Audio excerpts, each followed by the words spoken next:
The morning sun rose slowly over the narrow streets of Manila, casting a soft golden glow on cracked sidewalks, tangled electric wires, and small houses built from tin, wood, and hope. The city was already awake. Vendors pushed their carts, calling out prices in tired but practiced voices. Jeepneys rumbled past, coughing smoke into the humid air. Life here never waited for anyone. In the middle of this restless world stood a small boy, thin and quiet, holding an old guitar with strings worn smooth by countless hours of use. His name didn't matter to the world yet. To most people, he was just another poor child among millions.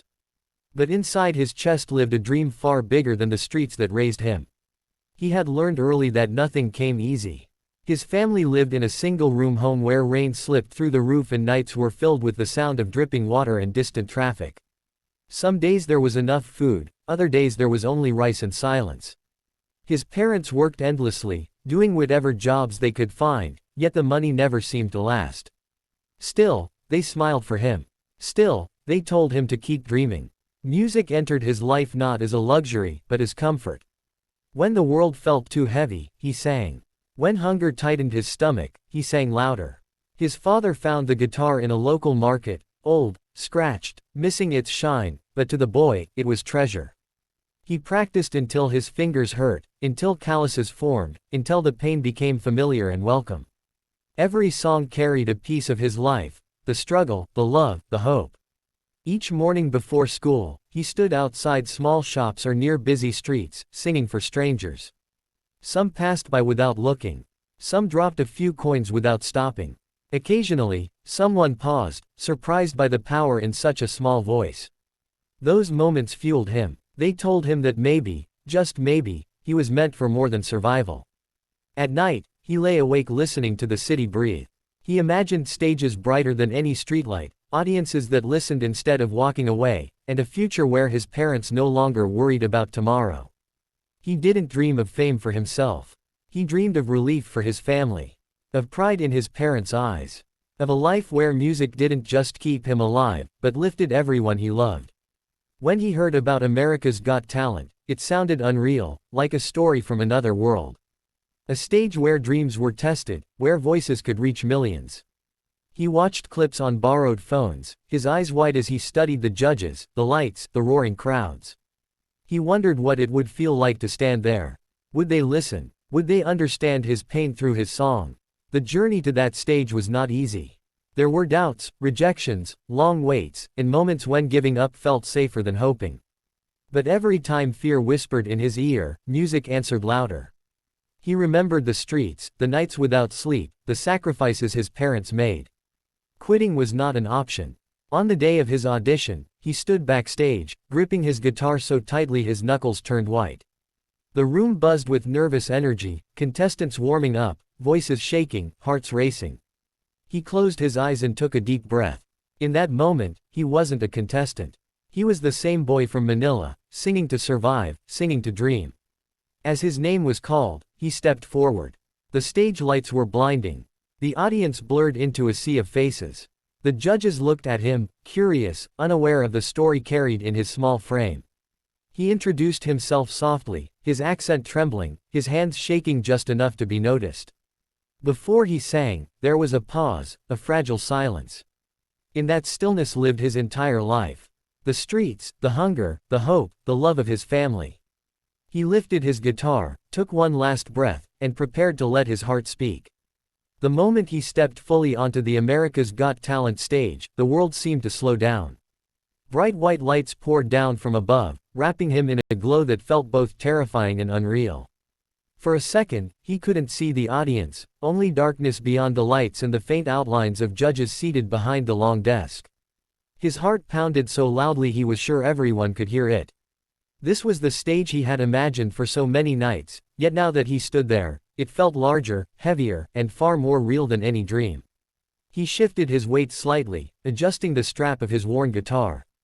Compared to the polished instruments seen on this stage, his looked out of place, scratched, faded, marked by years of struggle. But to him, it was a part of his body, an extension of his soul.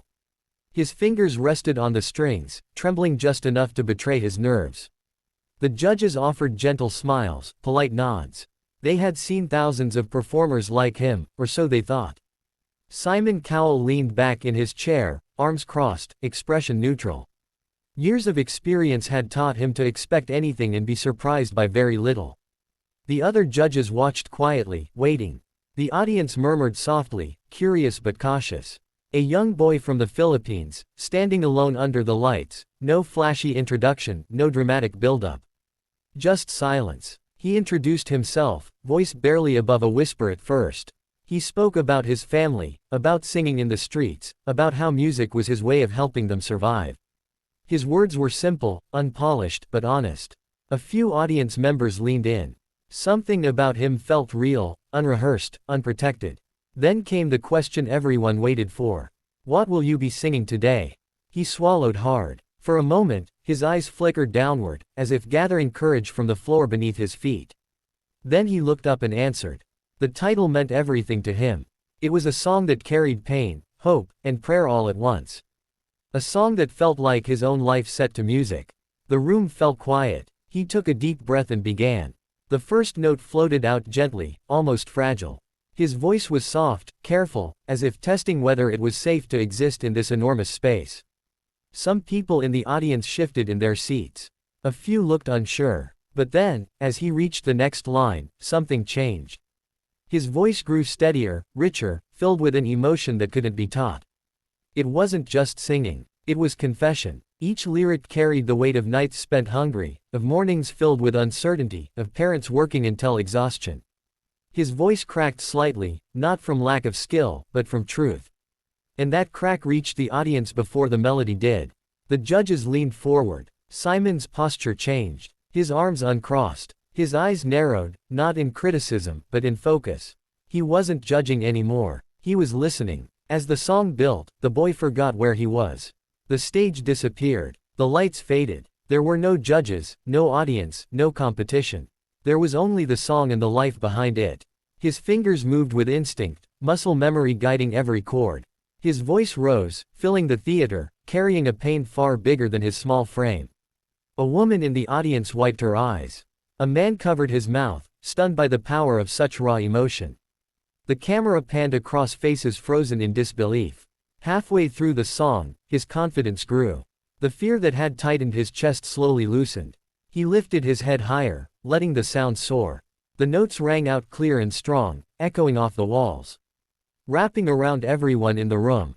It was impossible to ignore now. One judge whispered, "Wow." Another shook their heads slowly, overwhelmed. Simon's face softened. The usual sharp edge in his expression was gone, replaced by something rare, respect. As the final chorus approached, the boy closed his eyes. His voice trembled again, this time from intensity. This was the part of the song that meant the most to him. The part where hope fought against despair. Where dreams refused to die. When he reached the final note, he held it, not perfectly, but powerfully. It lingered in the air long after his voice fell silent. For a heartbeat, there was nothing. No applause. No cheers. Just silence. The kind of silence that comes when people don't know how to react because they've felt something too deeply, too suddenly. Then a single clap broke through. Another followed. And another. The audience erupted. Applause thundered through the theater as people jumped to their feet. Cheers echoed from every direction. The boy stood frozen, eyes wide, chest rising and falling rapidly. He didn't move. He didn't smile. He simply tried to understand what was happening. On the judges' panel, emotions were written clearly. One judge's eyes glistened with tears. Another pressed a hand to their chest. Simon stood slowly, clapping, deliberately, sincerely. Not as a critic, but as someone moved beyond words. The boy bowed his head, overwhelmed. He had given them his heart. And for the first time in his life, the world had listened. The applause refused to fade.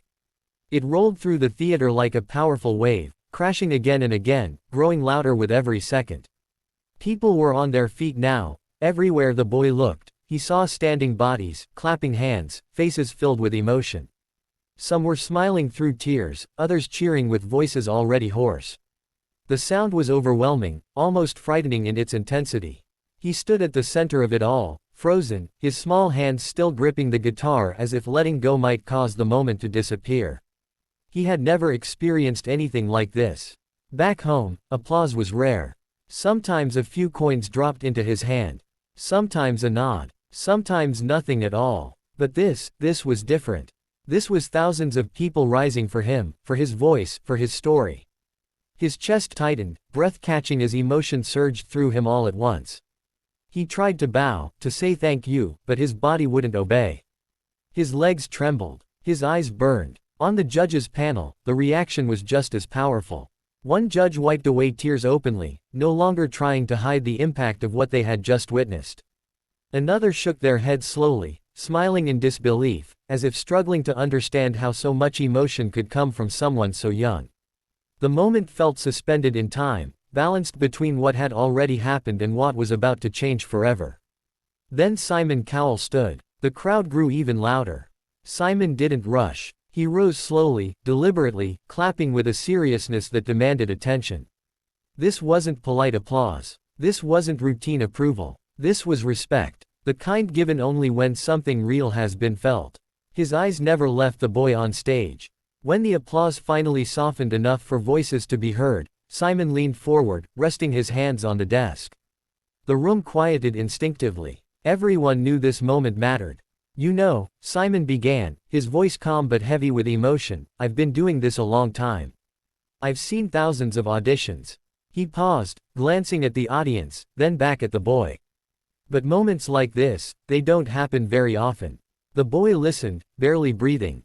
Simon spoke about courage, about truth, about how some voices don't just sing notes, they tell stories. He admitted that before the performance, he had no expectations. And now, he was standing because he had been genuinely moved. For the boy, each word felt unreal. He nodded slightly, tears finally spilling over. He tried to wipe them away quickly, embarrassed, but the emotion was too strong. His shoulders shook as he struggled to stay composed. Another judge spoke next, praising his heart, his authenticity, and the way his voice reached straight through the room. You didn't just perform, they said. You reminded us why music matters. The audience applauded again. The boy thought of his parents. He imagined them watching somewhere far away, maybe on a small screen, maybe holding hands, maybe crying like he was now. He wished he could tell them this was for them. That every note had been a thank you. A promise. Then something changed. Simon glanced toward the side of the stage, toward a large, unmistakable button. Gold. Shining under the lights. The audience sensed it before it happened. A ripple of anticipation spread through the crowd.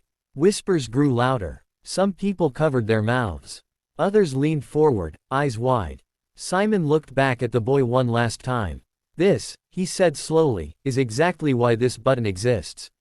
The boy didn't understand at first. His face showed confusion, fear, and hope all tangled together. He had seen the golden buzzer before. He knew what it meant.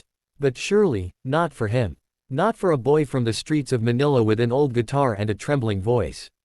Simon reached out and pressed the golden buzzer. For a split second, there was silence, like the world inhaling.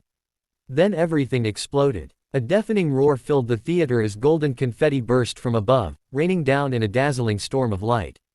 The audience screamed. Judges leapt to their feet. The music swelled. Gold filled the air, shimmering as it fell, turning the stage into something magical, unreal.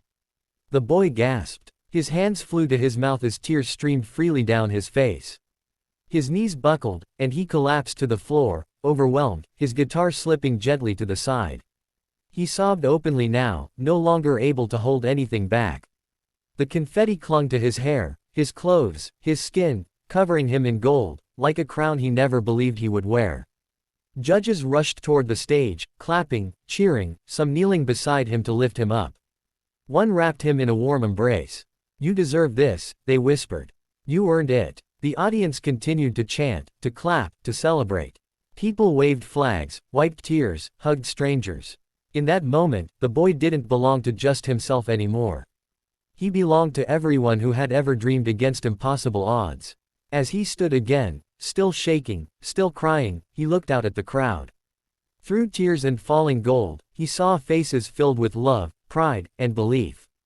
For the first time in his life, he wasn't invisible. He wasn't overlooked. He was seen. Somewhere deep inside, something changed. The fear that had followed him for so long loosened its grip. The doubt that whispered he wasn't enough began to fade. In its place grew something new: confidence, possibility, destiny.